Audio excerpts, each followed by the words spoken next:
एक कंट्री में पैसा बहुत अच्छा है, दूसरी कंट्री में हमारा फ्यूचर बहुत अच्छा है। बट कंफ्यूजन ये है, जो जाएं किस में, पैसे की तरफ जाएं या फ्यूचर की तरफ जाएं।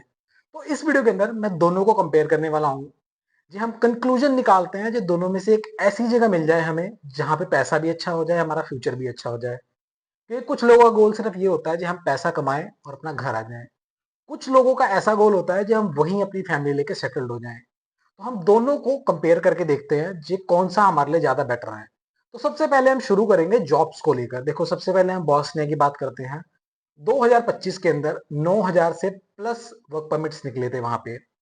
बट सबसे ज्यादा अपने इंडियंस ने ही वर्क परमिट वहां पे अप्लाई किए थे।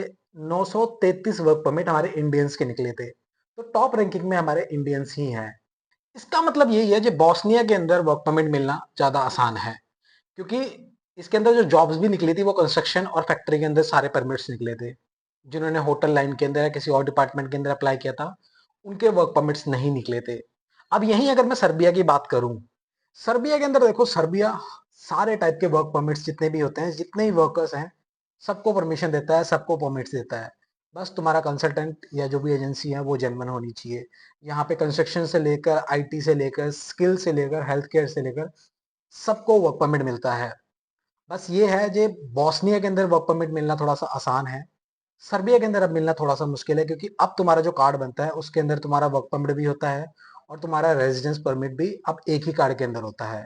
तो यहाँ पे मैटर ये नहीं करता है जो तुम्हें वर्क परमिट कहाँ का मिल रहा है, अभी हमारे लिए मैटर ये करता है कि हम पैसा कहाँ कमाएंगे अच्छा। इन फ्यूचर अगर फैमिली लेके जाना है तो कहाँ लेके जाएंगे जो हम अपनी फैमिली को भी अच्छे से रख सकते हैं।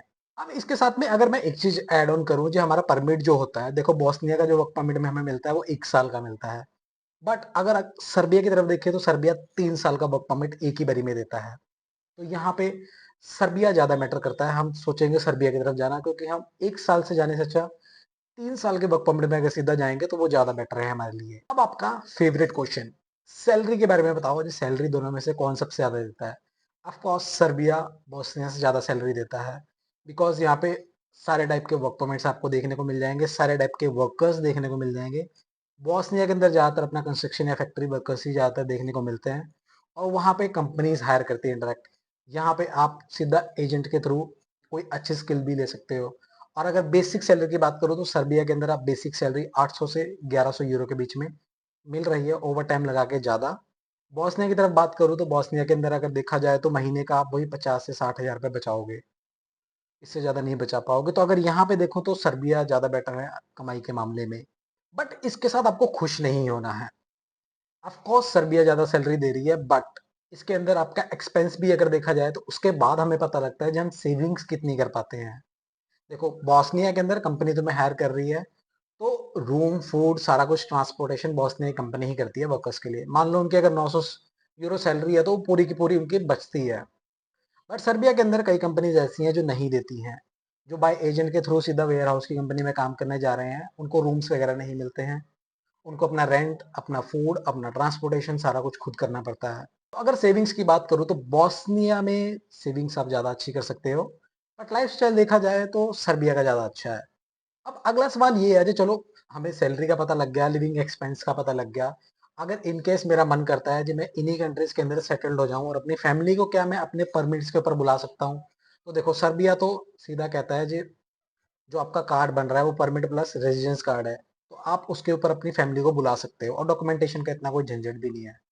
बट अगर हम बॉस्निया की तरफ देखें तो बॉस्निया भी फैमिली को बुलाने के लिए अलाउ करता है, बट डॉक्यूमेंटेशन बहुत ज़्यादा है वहाँ पर। तो यहाँ पे अगर मैं देखूँ तो सर्बिया ज़्यादा बेटर है अगर आप फैमिली को लेके जा रहे हो तो। इसके साथ में अगर मैं पीआर की बात करूँ तो देखो, सर्बिया के अंदर अगर आप 3 साल लीगली काम करते हो और टैक्स वगैरह टाइम टू टाइम भरते हो, then you can apply for PR with your family. But अगर आप बॉस्निया की तरफ देखते हो और पीआर के लिए अप्लाई करने के लिए सोचते हो तो 5 साल आपको कंटिन्यू काम करना पड़ेगा एंड सारे डॉक्यूमेंटेशन सब लीगल होने चाहिए, then you can apply with your family for PR. तो यहाँ पे अगर देखो तो सर्बिया ज़्यादा बेटर है, पीआर जल्दी मिलती है वहाँ पर। सबसे कॉमन एंड सबसे इम्पोर्टेंट सवाल सब पूछते हैं जे सर्बिया शेंगेन जाना ज़्यादा इजी है या बॉस्निया से ज़्यादा इजी है। देखो, दोनों से इजी नहीं है, दोनों सबसे पहले शेंगेन का पार्ट नहीं है। तो अगर आप यहाँ जा रहे हो तो आपको प्रॉपर लीगली तरीके से वहाँ से टूरिस्ट वीज़ा लगाना पड़ेगा, जैसे आप इंडिया से लगाते हो, तब जाके आप ट्रैवल कर सकते हो, ऐसे ऑन अराइवल नहीं है वहाँ से। तो यहाँ पे मेरी रिकमेंडेशन क्या होएगी, देखो अगर मैं सोचूँ दोनों कंट्रीज़ में, तो सर्बिया ज़्यादा बेटर है, क्योंकि वहाँ मेरे को पीआर ज़्यादा जल्दी मिल रही है और फैमिली को भी बुलाना मेरे लिए ज़्यादा ईज़ी है और डॉक्यूमेंटेशन का इतना झंझट नहीं है। तो अगर इन केस मेरे को फ्यूचर में अगर शिफ्ट भी होना है, तो मैं 3 साल बाद पीआर लेके मैं ईज़िली जाके वहाँ पे शिफ्ट होके अपना सेटल्ड हो सकता हूँ। तो मैं सर्बिया को प्रेफ़र करूँगा। बाकी अगर आप पैसा वगैरह सब देख रहे हो, तो आप बॉस्निया को देखना। बट अगर आप पीआर और रेजिडेंस देख रहे हो और शेंगेन की तरफ देख रहे हो, तो सर्बिया को चूज़ करना।